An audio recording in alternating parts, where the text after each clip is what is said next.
So welcome, everyone. I'm happy to see you again. And as I was saying to the folks just before we started, above me is the Heart Sutra in Chinese. And I wanted to accomplish a couple of things today.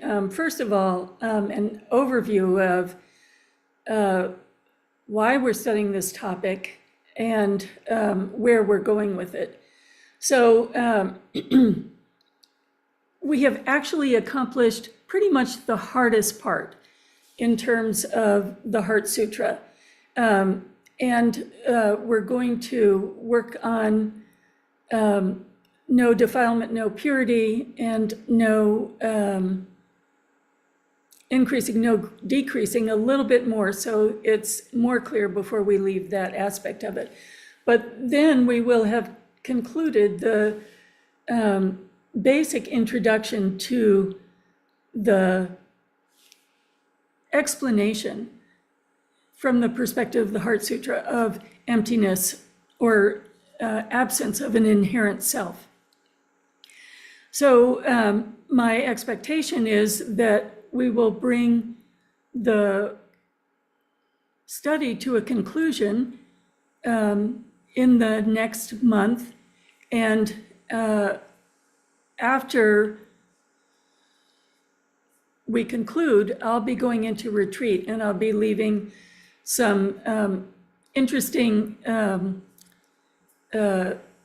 discussion topics and insightful video excerpts for contemplation while I'm in retreat for a month. And after that, we'll bring these studies into an explanation of the Mahayana path of the six perfections, and then the Vajrayana understanding of Buddha nature, followed by an introduction to Vajrayana. So that's sort of where we're headed. But we couldn't accomplish any of those unless there had been an introduction to this sometimes confusing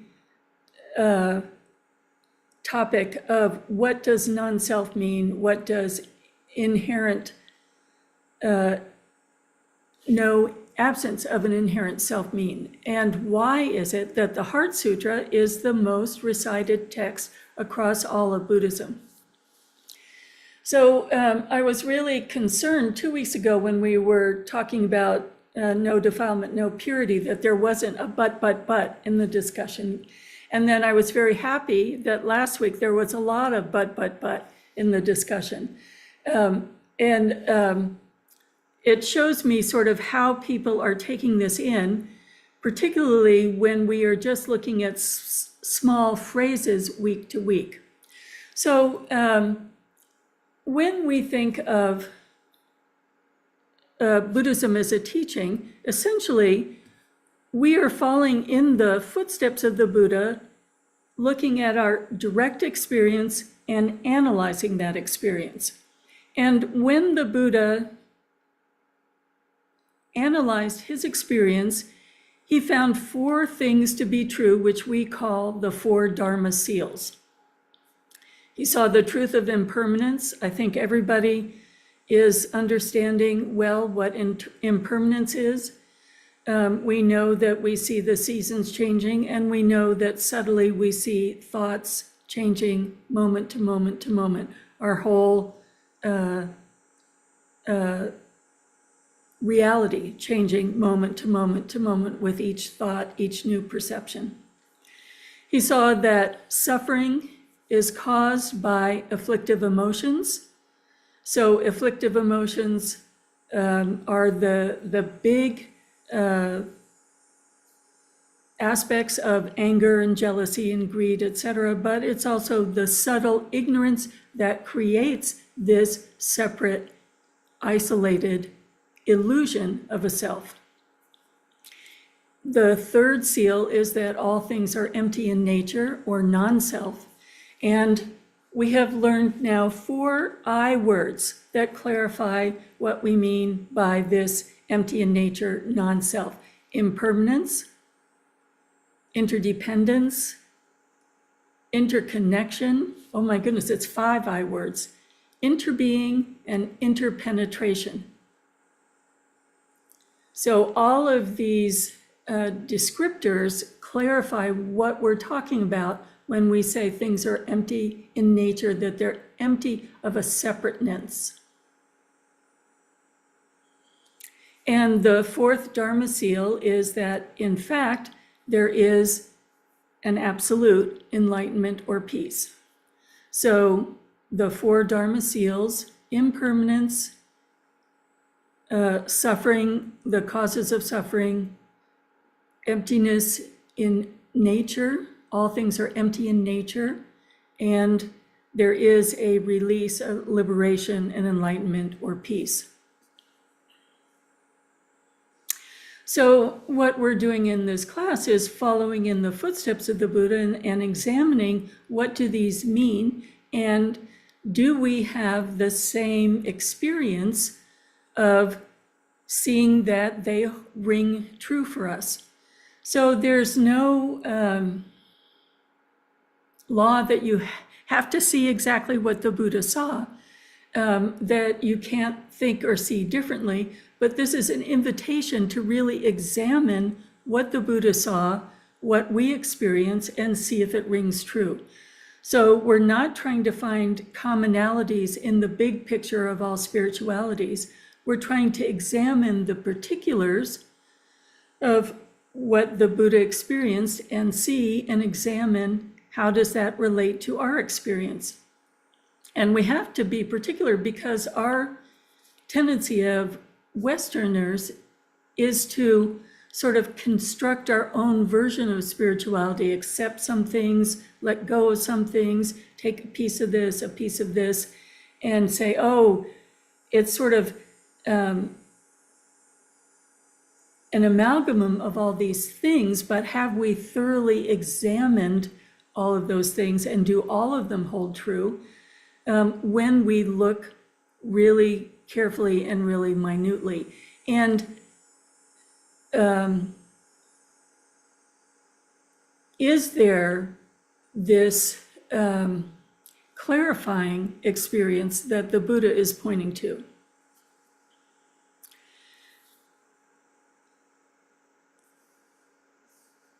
So when we are studying Buddhism and we're learning, the wonderful compassion trainings and the loving kindness training, and we were studying the mind trainings that have a big effect on our lives, how to implement the Dharma in our life, we see over and over again that to understand these aspects of Buddhism more deeply, more completely, we bump up against this pointing towards the absolute. And so for us to continue in our loving kindness training and compassion training, and in our mind training, we're taking this time to really look at what does this absolute mean. So for instance, when we're doing formal Tonglen, the first step is to rest in the absolute. If you go back and look at the mind training system, all the different slogans, the first slogan or the first 3 or 4 slogans are about the absolute. When we get into the 6 paramitas, the fulfillment of the paramitas are when they're combined with the absolute. So we were talking a little bit last week about, well, where are the stages and the progression along the path? Where are they in the Heart Sutra? And they're not specific steps, rather they're the intention and the framework that you hold as you work with the steps and stages of the path, and coming closer from our relative reality framework to our absolute reality framework. And so, for instance, we notice when we're doing Tonglen or the compassion training or the World Peace prayer on Tuesdays and Thursdays that we're most often approaching it from a relative perspective. We're thinking of a situation, we're thinking of a subject and an object, and we're sending compassion. And as we start to expand our vision, we see that although the Dharma points to holding limitless sentient beings in our heart-mind, our capacity is one subject and one object at a time, maybe a little bit more than that. And so it's necessarily limited by holding the framework of perception of the relative. And the Heart Sutra is teaching us how to move gradually towards the framework of the absolute. So I have an example of this. I meet once a month with other clergy from lots of different denominations, and one of the rabbis asked that we really meet to really look at how anti-Semitism is arising, particularly in the progressive left, and how he sees it and how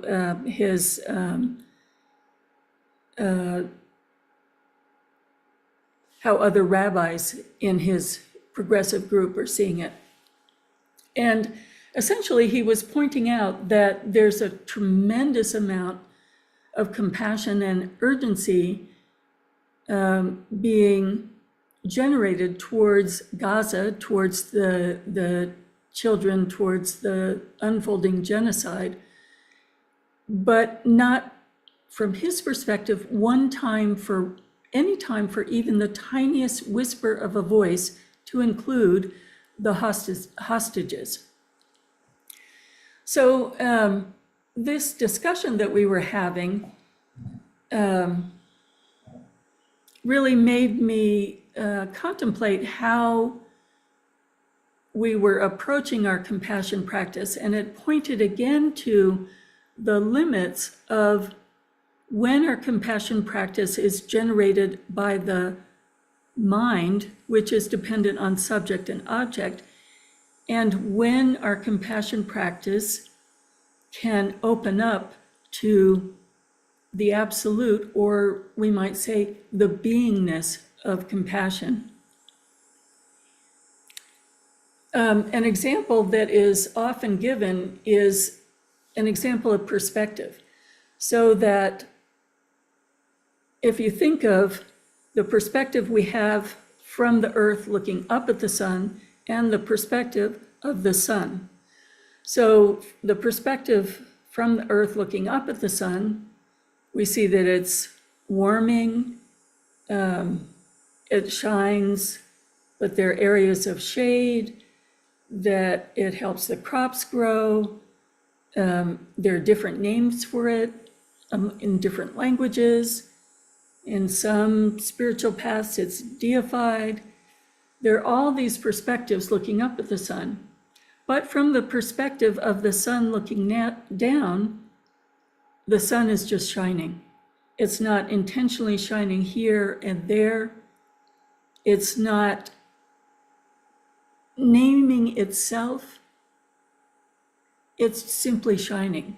So this aspect that we're aspiring to, the beingness of compassion, is intimately interconnected with the understanding of emptiness, empty of a separate inherent nature, rather impermanent, interconnected, interbeing, interpenetrating,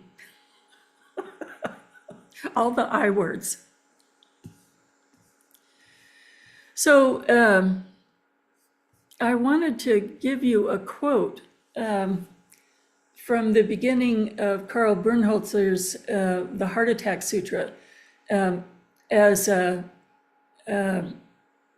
his introduction as to why the study of the Heart Sutra is important, and what it accomplishes for us, what it's actually doing, and essentially how wild it is, which is why he calls it the Heart Attack Sutra. It's said that when the Buddha gave this teaching, that half of the bodhisattvas had heart attacks because it was so radical to say, and now let go of all of your views. This is Brunholtz. What the Heart Sutra does is to cut through, deconstruct, dismantle all our usual conceptual frameworks, all our rigid ideas, all our belief systems, all our reference points, including any with regard to our spiritual path. It does so on a very fundamental level, not just in terms of thinking and concepts, but in terms also of our perception, how we see the world, how we hear, smell, taste, touch, how we regard and emotionally react to ourselves and others, and so on. The sutra pulls the rug out from underneath our feet and doesn't leave anything intact that we can think of, or even a lot of things that we cannot think of. And then he quotes Sangharashita, who goes a little further and refers to the Diamond Sutra, which you might say is a companion sutra in these Perfection of Wisdom sutras. What the Diamond Sutra is actually delivering is not a systematic treatise, but a series of sledgehammer blows attacking from this side, from that side, to try and break through our fundamental delusion. It's not going to make things easy for the logical mind by putting things in a logical form. The sutra is going to be confusing, irritating, annoying, and unsatisfying.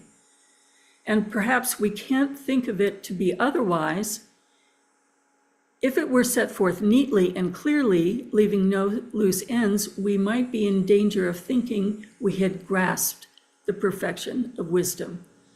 So it's all pointing to letting go of our beliefs and our belief systems.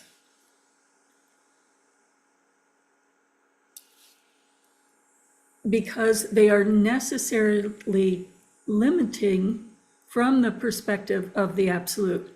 From the perspective of the relative, they allow us to function just fine. But from the perspective of the absolute, they're limiting the great opening to absolute compassion, absolute bodhicitta. So we had been talking about pure and impure, two concepts that are very prominent in the relative, and increase and decrease, in the sense of, if I increase my goodness, then I'll get to be like a Buddha, and if I decrease my badness, my impurity, then I'll be like a Buddha. And what we're saying is we're letting go of the framework that creates purity and impurity. And in this framework, in this absolute, it doesn't get bigger and it doesn't get smaller. In fact, from the perspective of the absolute, we are already Buddhas. From the perspective of the relative, we are clearing away our obscurations so that we can enter that framework of the absolute. And I thought, rather than present this in terms of logic, I wanted to read to you one of Thich Nhat Hanh's really classic poems, which I think ties together the themes that I've been presenting this morning. And it was a gut response to the great suffering he was seeing of the Vietnamese people, so his tribe, his community, and seeing that within the context of the bigger picture, the absolute. And this is called Call Me by My True Names. Don't say that I will depart tomorrow. Even today, I am still arriving. Look deeply. Every second, I am arriving. To be a bud on a spring branch, to be a tiny bird with still fragile wings, learning to sing in my new nest, to be a caterpillar in the heart of a flower, to be a jewel hiding itself in a stone. I still arrive in order to laugh and to cry, to fear and to hope. The rhythm of my heart is the birth and death of all that is alive. I am the mayfly, metamorphosing on the surface of a river, and I am the bird that swoops down to swallow the mayfly. I am the frog swimming happily in the clear water of a pond, and I am the grass snake that silently feeds itself on the frog. I am the child in Uganda, all skin and bones, my legs as thin as bamboo sticks, and I am the arms merchant selling deadly weapons to Uganda. I am the 12-year-old girl refugee on a small boat who throws herself into the ocean after being raped by a sea pirate, and I am the pirate, my heart not yet capable of seeing and loving.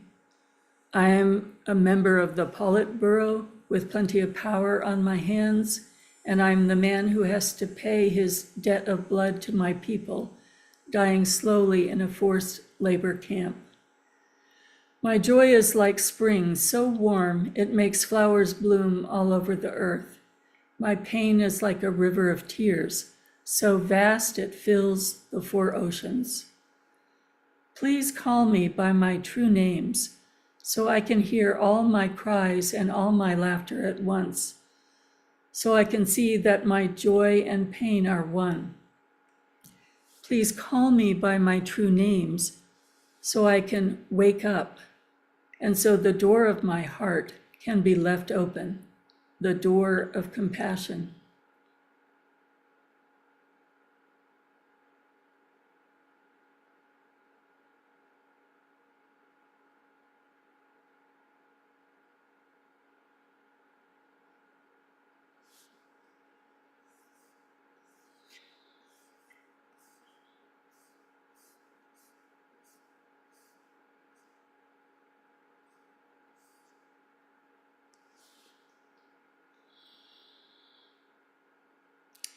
So I'm going to give one verse to contemplate as we really think of this stage of the Heart Sutra, this stage of inclusion, of radical inclusion, a compassion that is all inclusive because all views have been shed. And I'm going to change one word. I am the child in Gaza, all sticks and bones, my legs as thin as bamboo sticks, and I am the arms merchant selling deadly weapons to Hamas.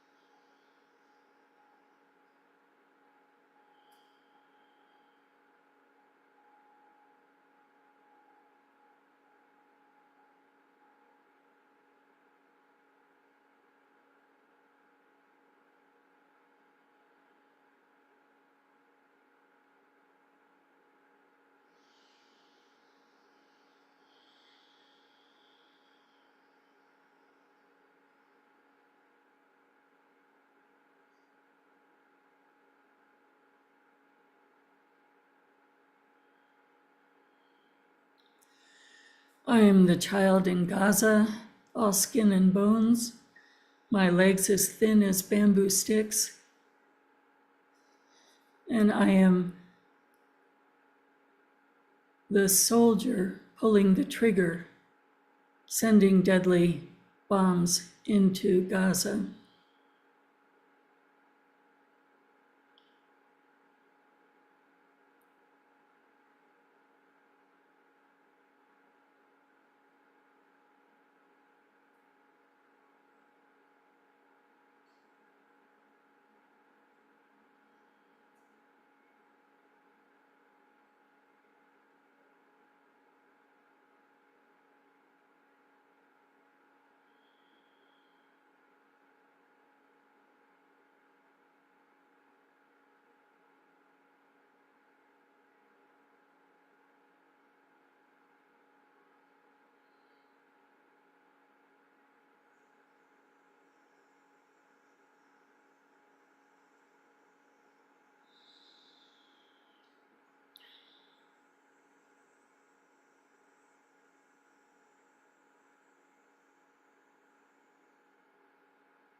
I am the mother of the child in Gaza, all skin and bones, my legs thin as bamboo sticks. I am the mother of the hostage in Gaza, all skin and bones, legs as thin as bamboo sticks.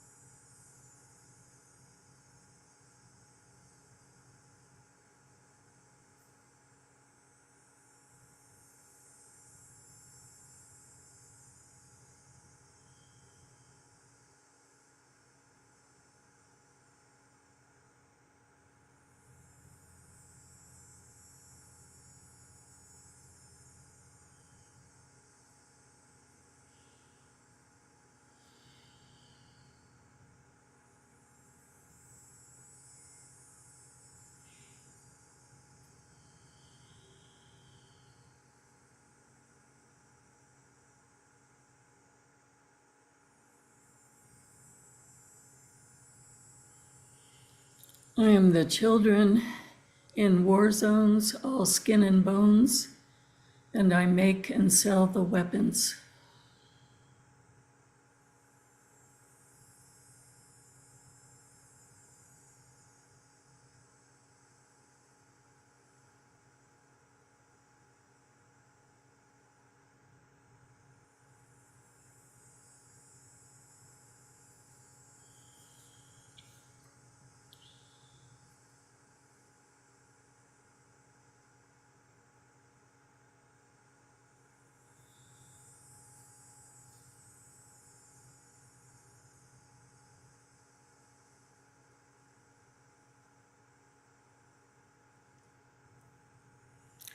My joy is like spring, so warm it makes flowers bloom all over the earth.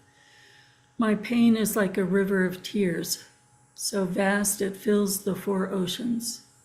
Please call me by my true names, so I can hear all my cries and my laughter at once, so I can see that my joy and pain are one. Please call me by my true names, so I can wake up, and so the door of my heart can be left open, the door of compassion.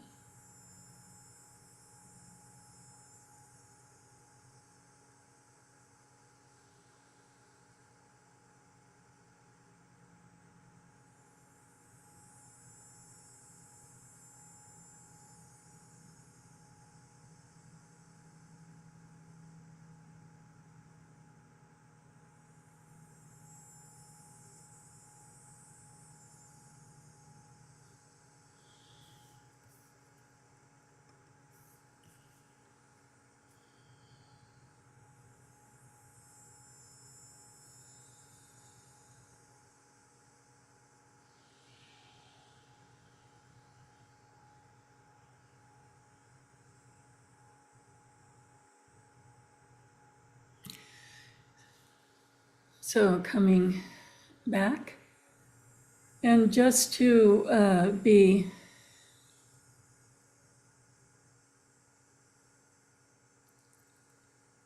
I want to use the word reassuring, just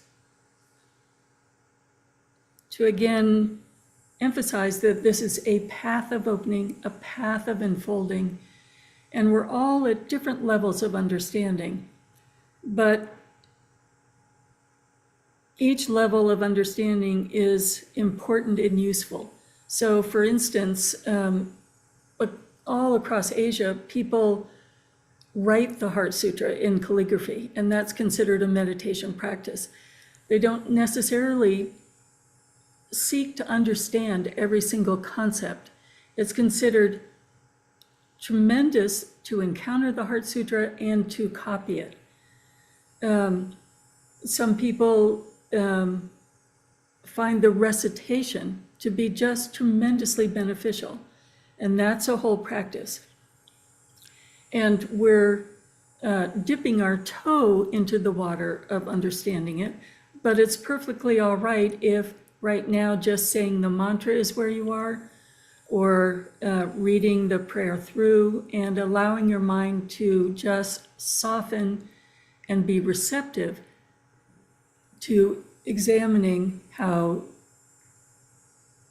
the concepts resonate in your heart.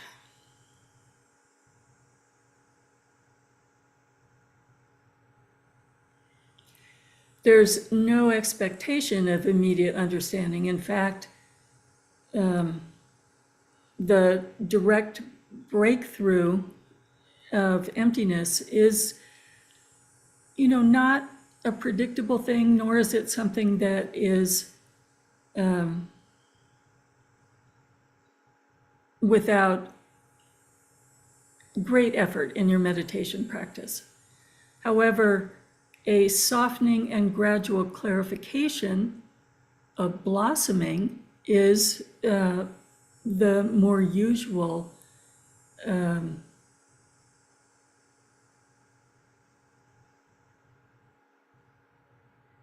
way of understanding, way of perceiving, way of meditating that we experience as we bit by bit allow the confusion to settle and allow our minds to open beyond the confusion.